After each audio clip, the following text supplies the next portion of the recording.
Hey, how are y'all doing today? Welcome back to my channel, Divine Creation You Are Infinite. This is your boy Joey. I'm very excited to be here with you today because I'm going to be doing something. I'm finally getting to experience this manifestation. I've set an intention for this for a while, and it's finally here, and I'm very excited, I'm very excited to be sharing this with you, and oh my god, and that is this. I'm gonna be answering a few questions that one of my viewers posted on, I believe it was my last video, I'll link that below, in the comment section. Now, me and this viewer have gone back and forth a few times. Very interesting mind, very beautiful soul, definitely has a lot to say, a lot of insightful things to say, and I'll talk about this person's channel after I'm done, and I do have permission to talk about this on my channel to answer these questions. So, you know who you are, Spooky Encounters. That is actually the name of the channel. But I'll go more in depth about that after. So, I'm going to hop right in. We were discussing a bunch of things. It was in my last video, the video I made about, different coaches that I get that I think you guys should go check out. And, he started the conversation off with things that, he learned and different coaches that he learned from and a bunch of other things, and the conversation ended up leading to this pretty much, and I'm going to read the question off right now. So, when you think from the end, do you see an actual moving image in your closed eyes? Because he was asking me what my process was, and my answer for you is this. So before I hop in and answer this question, I'm just going to let you guys know what I mean by thinking from the end. I think I've talked about this on my channel before, either on my channel, in my group chat, or on Facebook. Thinking from the deeply desired end, that's what I call it, is nothing more than thinking the kinds of thoughts that you would either be thinking if you were in that relationship, or the kinds of thoughts, or those kinds of thoughts to employ that, it is done, it is here, it is now, it is present, all those kinds of things. So I'll give you an example. Let's say that your deeply desired end for right now with your person is a happy marriage, okay? A happy marriage filled with love and delight, passion and beauty and trust and loyalty and commitment and all those great things, okay? So I'll give you an example of something. It would literally go like this. I am now happily married to so-and-so. Yes, that is a generic example, but that is something that I do use, and it is something that does employ the desire fulfilled, assuming that you got clear about what happy marriage or relationship means to you. I've gotten clear about that, so sometimes when I say it, it makes me feel really, really, really good. Or, I am so grateful that me and so-and-so are in this happy marriage, okay? Or, I am so grateful that so-and-so chose me to be their husband, or so-and-so chose me to be their wife. And I know that last one, to some people, they might hear it and be like, oh, that, everybody's you pushed out. Those types of people, they might not resonate with it. But, the thing is, for people that come from a line of feeling unworthy and feeling unchosen, is that a word?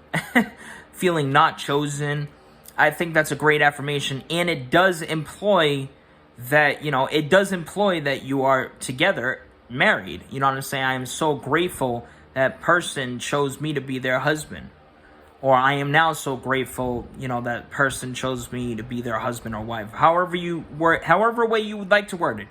You know what I'm saying? But that's what I mean by thinking from the deeply desired end. Pretty much just thinking as the version of yourself that is either one, already in this marriage, or two, thinking as the version of yourself in which these thoughts employ that the desire is fulfilled, so to speak. You know what I'm saying? So that's really what I mean by thinking from the deeply desired end. So I just wanted to clarify that. Now, to hop into the question, I'm going to just reread this one more time. So when you think from the end, all right, we got clear about that. Do you see an actual moving image in your closed eyes, or, and he puts ... question mark, and I'll answer the second part of it. So let's start off with this.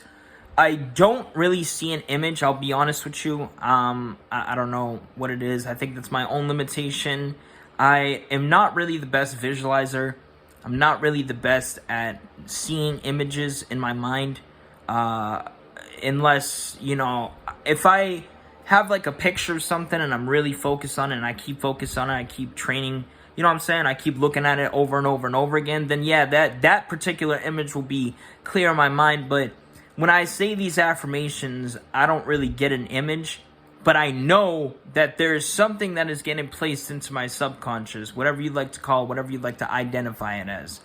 I know that there is something getting put in there because I trust it. And I know enough about the science part of it in terms of each time you say something, there is an image that gets created, whether you see it in the forefront of your mind, your conscious mind, or not. So I trust that it gets placed in there. But yeah, to answer the question, long story short, I don't particularly see an image, but I know something is getting in there to match exactly what it is that I desire. So the second part of this is, after he says or ... question mark, do you imagine the smells and sounds like Neville suggests, or is that not necessary? All right. Now, this part of the question is pretty interesting, and I know there's a lot of mixed opinions about it because there's a lot of Neville followers out there. Me personally, as I said, I'm not really the best at visualizing. There have been times where I've gotten great visualizations. I've really felt into it. There have been times where I've been scripting and I get visuals inside of my mind. But I've never really been the best at incorporating other senses other than like actually seeing it, you know, sight. And, you know, obviously, well, feeling it isn't really a sense, but, or maybe it is. Maybe it's a sixth sense. I don't know. So to answer the question, long story short, is no, I don't incorporate like smells and sounds. Sometimes sounds, you know, sometimes I'll incorporate sounds, but again, I'm not really the best with incorporating senses other than like sight, like fucking visually seeing it. So long story short is no, kind of like half and half. And the second part is it not necessary? Yes, it's absolutely not necessary. I mean, really, the only absolute I'd say when it comes to all of this is that manifestation's always happening. You are always manifesting. I would say that's the only absolute when it comes to anything, is that you're always manifesting 100% of the day, time, whatever the case may be, 24/7. Anything other than that, I wouldn't really say is completely absolute.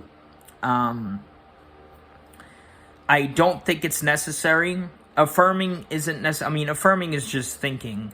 So, more so scripting isn't necessary. Visualizing isn't necessary. Meaning, what I mean by that is it's not absolute. Like, you don't need to do it in order for it to happen unless you set that rule for yourself, in which case your reality will probably end up sorting itself out to make that true. But none of that is necessary. The only thing I would say that's necessary to manifest is to get your focus fixated on what it is you want in a healthy, loving way. That focused forward kind of motion, focusing forward and whatnot.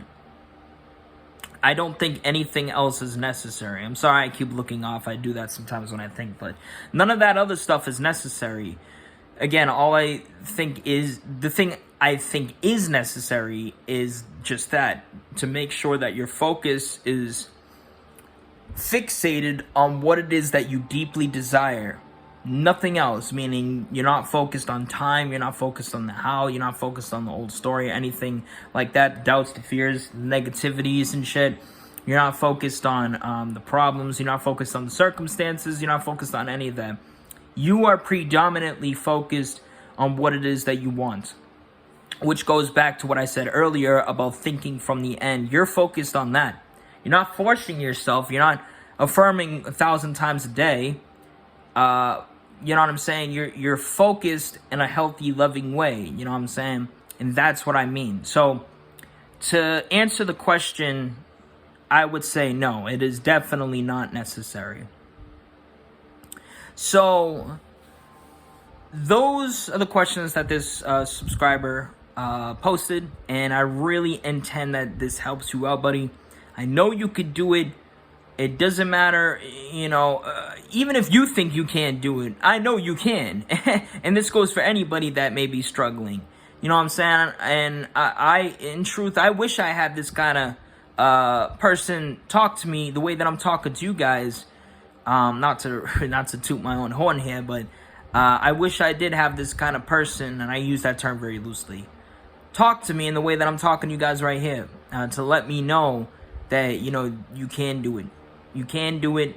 I know you guys hear that a lot. I know it sounds cliche and generic, but it is absolutely the truth. You really can do it. You already are doing it, technically speaking. You just got to keep going. You can't give up. You know what I'm saying? And, honestly, the way I look at it is, if you're going to really give up, if you're so quick to give up on yourselves and more so what you desire, did you even desire it to begin with? You know what I'm saying? Like, don't give up. Don't give up on yourselves. Don't give up on your desires. You keep going. You keep doing whatever you have to do. Just do your best to refrain from acting in an obsessive, needy, desperate, unattractive, whatever the fuck word you want to use here, kind of way. You know what I'm saying? Because I don't think that's doing anybody any good. So, like I said, Spooky Encounters, that's the dude's channel. Go check him out. He's growing. He's almost at 430 subscribers. Go check him out. Wonderful dude. Maybe comment on some of his videos. Have a nice conversation. The dude, he knows what he's talking about. He's knowledgeable. He studied a lot of people, a lot of beautiful people like Joe Dispenza and Neville Goddard, of course, respectfully. So yeah, that's really all I have to say. If any of you guys have any questions that you'd like me to answer in a video like this, let me know. I'd like to start doing this more often. And like I said at the beginning of this is a manifestation that has finally come to pass, because I set an intention to do something like this quite some time ago. And yeah, so much love and peace, guys. If you enjoyed this video, click that bell icon, like, share. I would definitely appreciate it. Much love and peace.